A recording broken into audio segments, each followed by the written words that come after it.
कंजूस सास की रसोई। कुसुमा अपने पति मनोहर और अपने दो बेटों राजेश और सचिन के साथ रहती थी।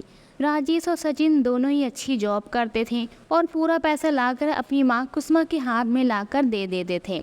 राजेश और सचिन दोनों ही नौजवान हो चुके थे। मनोहर को अब अपने दोनों बेटों की शादी की चिंता सताने लगी, लेकिन कुसुमा मनोहर की बात से बिल्कुल भी खुश नहीं थी, क्योंकि कुसुमा तो चाहती थी कि उसके सिर्फ एक ही बेटी की शादी हो, क्योंकि वो अपने बेटे की शादी सिर्फ इसलिए करवाना चाहती थी कि ताकि बहू आ जाए घर में और घर का पूरा काम कर सके। लेकिन मनोहर कुसुमा की हरकतों से बहुत ज़्यादा परेशान था, क्योंकि कुसुमा बहुत ही कंजूस औरत थी, जो कि हर चीज़ में अपनी कंजूसी दिखाया करती थी। अब मनोहर ने अपने बड़े बेटे राजेश की शादी कर दी, जिसके लिए कुसुमा ने एक गरीब लड़की ढूंढी और उसके ही साथ अपने बेटे राजेश की शादी कर दी, क्योंकि कुसुमा अपने बेटी की शादी में भी ज़्यादा खर्चा नहीं करना चाहती थी, क्योंकि कुसुमा को लगता था कि गरीब परिवार की लड़की लाएंगे तो ज़्यादा पैसा भी नहीं लगाना पड़ेगा शादी में और सस्ते में ही शादी निपट जाएगी। अब राजेश की शादी हो चुकी थी और अब कुसुमा की बहू आराधना अपने ससुराल में आ जाती है। आराधना बहुत ही सीधी सादी लड़की थी, जो कि अपने पूरे परिवार की इज्जत करती थी और सभी की बहुत ज़्यादा बात भी मानती थी। आराधना अपनी सास ससुर से बेहद प्यार करती थी और दोनों की अच्छी तरीके से देखभाल भी करती थी। शादी के बाद आराधना की ससुराल में पहली रसोई रहती है। अपनी पहली रसोई के दिन आराधना रसोई घर में जाती है और नए नए पकवान बनाने की तैयारियों में लग जाती है। तभी कुसुमा भी रसोई घर में आती है और बोलती है, अरे बहू, आज से तुम्हारी पहली रसोई है, क्या बनाकर खिलाओगी सबको। अब आराधना एक ही पकवान का गिन गिन कर नाम बताने लगती है और आराधना की सभी बातें सुनकर कुसुमा आराधना को साफ साफ मना कर देती है और बोलती है कि तुम्हें इतना सब कुछ सामान बनाने की कोई भी ज़रूरत नहीं है और ना ही हमारे घर में इतना सब कुछ कोई खाता है, और आखिर हमारे घर में लोग ही कितने हैं। जिसके बाद आराधना को कुसुमा की बातें कुछ अच्छी नहीं लगती, लेकिन अब आराधना को अपनी सासू माँ की बात सुननी ही पड़ती है और अब कुसुमा आराधना को सिर्फ खीर पूड़ी ही बनाने को बोलती है और सारे पकवान बनाने से मना कर देती है। अब आराधना खुशी खुशी अपनी सासू माँ की बात मानकर सिर्फ खीर पूड़ी बनाने में लग जाती है। अब आराधना के हाथ का सभी लोग खाना खाकर बहुत ज़्यादा खुश होते हैं और आराधना की तारीफ भी करते हैं। लेकिन जब आराधना किचन में जाती तो देखती उसके लिए तो सिर्फ एक ही पूड़ी बची और थोड़ी सी खीर, जिसमें तो उसका पेट भी नहीं भरेगा। और अब आराधना ये सभी बातें किसी से भी नहीं बताती है, क्योंकि ससुराल में आराधना की पहली रसोई थी और पहले दिन उसको ये सभी बातें शोभा भी नहीं देती और आराधना के लिए जो भी खाने को बचा था वो चुपचाप खा लेती है। अब अगली सुबह होती है। आराधना अब सुबह उठकर जल्दी नहाने जाती है, लेकिन कुसुमा आराधना को देख लेती है और बोलती है कि बहू, आज तुम मेरे बाथरूम में नहा लो। और जब आराधना अपनी सासू माँ के बाथरूम में जाती है तो वहाँ देखती है कि एक बाल्टी में सिर्फ आधा बाल्टी पानी भरा रखा है और अब आराधना मन ही मन में सोचने लगती है कि कहीं उसकी सासू माँ बहुत ज़्यादा कंजूस तो नहीं है, क्योंकि कल उन्होंने मेरी पहली रसोई में भी इतना सारा सामान मैं बनाने को चली थी, लेकिन उन्होंने सब मना कर दिया और सिर्फ खीर पूड़ी बनवाई और आज सिर्फ आधी बाल्टी पानी में आखिर मैं कैसे नहाऊंगी।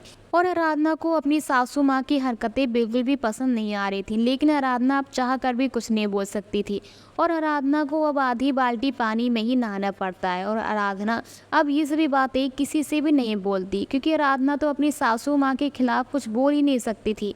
आराधना अब चुपचाप अपने काम में लग जाती है। जैसे जैसे समय बीतता गया वैसे वैसे कुसुमा की हरकतें आराधना को पता चलने लगी, क्योंकि कुसुमा की हरकतों की वजह से आराधना को भर पेट खाना भी नहीं मिलता था। कभी आधी रोटी तो कभी एक रोटी खाती थी, जिसके चलते आराधना को बहुत ज़्यादा सर में दर्द भी होता था और एक दिन तो आराधना सीढ़ियों पर से नीचे भी गिर गई। इसके चक्कर में आराधना के सर में बहुत भयंकर चोट भी आ गई।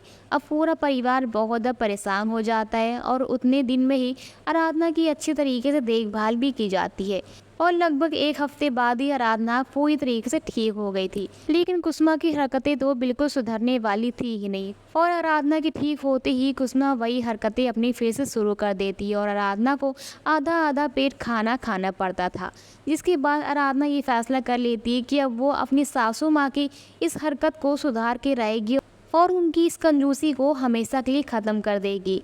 कुछ समय बाद कुसुमा अपने घर पर अपने कुछ मेहमानों को बुलाती है और आराधना से बोलती है खाना बनाने को। जिसके बाद अब आराधना ये फैसला कर लेती है कि आज ही वो अपनी सासू माँ की इन सभी हरकतों को सुधार के ही रहेगी।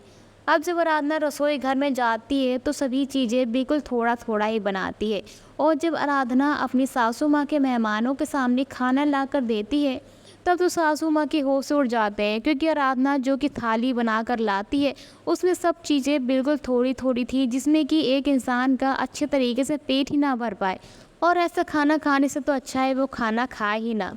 जिसके बाद अब आराधना चुपचाप बगल में जाकर खड़ी हो जाती है। और अब कुसुमा के रिश्तेदार तो कुसुमा के ऊपर बहुत ज़्यादा हंसने लगते हैं और कुसुमा से बोलते हैं, अरे कुसुमा, अगर तुम्हारे पास खाने का कुछ था ही नहीं तो हमें ना ही बुलाती अपने घर पर, आखिर हमने यहाँ पर आके खुद ही अपनी ही बेइज्जती करवा ली। जिसके बाद तो अब कुसुमा को भी बहुत शर्म आने लगती है और अब आराधना ये सभी बातें चुपचाप खड़े होकर सुन रही होती है और तो मन ही मन में सोच रही होती है कि ये सभी बातें सुनकर सासू माँ जी की अकल जरूर ही ठिकाने पर आ जाएगी। कुसुमा के रिश्तेदारों की ऐसी बातें सुनकर अब आराधना को भी बीच में बोलना पड़ता है और आराधना बोलती है कि आप लोग मेरी सासू माँ को ऐसा मत बोलिए, क्योंकि हमारे घर में जो रोज़ होता है वही मैंने आपको भी ला कर दिया और इस घर में जैसे नियम बनाए गए हैं वैसे ही मैं काम कर रही हूँ। जिसके बाद अब कुसुमा शर्म से पानी पानी हो जाती है और अब कुसुमा के दोनों बेटे भी तब तक का आ जाते हैं और मनोहर भी जब ये सभी नज़ारा देखता है तो मनोहर के भी होश उड़ जाते हैं कि आखिर आज कुसुमा की हरकतों की वजह से उसकी और उसके परिवार की इतनी ज़्यादा बेइज्जती हो गई। और अब कुसुमा के रिश्तेदार गुस्से में आकर वहाँ से चले जाते हैं। रिश्तेदारों के जाने के बाद अब कुसुमा का बहुत ज़्यादा गुस्सा फूटता है आराधना के ऊपर, लेकिन आराधना अब साफ साफ बोल देती है कि सासू माँ, अगर मैं इन लोगों को ज़्यादा खाना देती तो हमारे घर का राशन भी तो ख़त्म हो जाता। अब कुसुमा को अपनी गलती का बहुत ज़्यादा पछतावा होता है और वो अपने पूरे परिवार से माफ़ी मांगती है और अपनी बहू आराधना से भी माफ़ी मांगती है। जिसके बाद आराधना अब सभी चीज़ें बता देती कि उसने ये सभी चीज़ें जानबूझकर की और अब आराधना भी अपनी सासू माँ से साफ साफ बोल देती है कि माँ जी, मैंने ये सभी चीज़ें जानबूझकर की, क्योंकि मैं आपकी हरकतों को सुधारना चाहती, क्योंकि इतनी कंजूसी करना बिल्कुल भी अच्छी बात है नहीं। अगर आपके पास इतना सब कुछ है तो आपको इतनी ज़्यादा कंजूसी करनी भी नहीं चाहिए। जिसके बाद तो अब कुसुमा को कहने के लिए कुछ भी नहीं बचता और अब कुसुमा शर्म से पानी पानी हो जाती और उस दिन के बाद से कुसुमा ये फैसला कर लेती है कि वो सभी गरीबों को भरपेट खाना खिलाएगी और किसी से भी कुछ भी कंजूसी नहीं करेगी। और अब कुसुमा अपने सभी रिश्तेदारों को भी घर पर बुलाती है और उनको भरपेट खाना खिलाती और सभी का आदर सम्मान भी करती है और अपने घर पर बहुत सारे भिखारियों को बुलाकर उनको भर पेट खाना देती है। और ऐसे करते करते कुसुमा अपनी पूरी हरकतों को सुधार लेती है। तो दोस्तों, आपको आज की हमारी ये कहानी कैसी लगी, अपनी राय हमें कमेंट बॉक्स में जरूर दीजिए। साथ ही ऐसी ही मज़ेदार कहानियों को सुनने के लिए हमारे चैनल को सब्सक्राइब करना बिल्कुल ना भूलें। फिर से मिलेंगे अगली एक नई कहानी के साथ, तब तक के लिए बाय।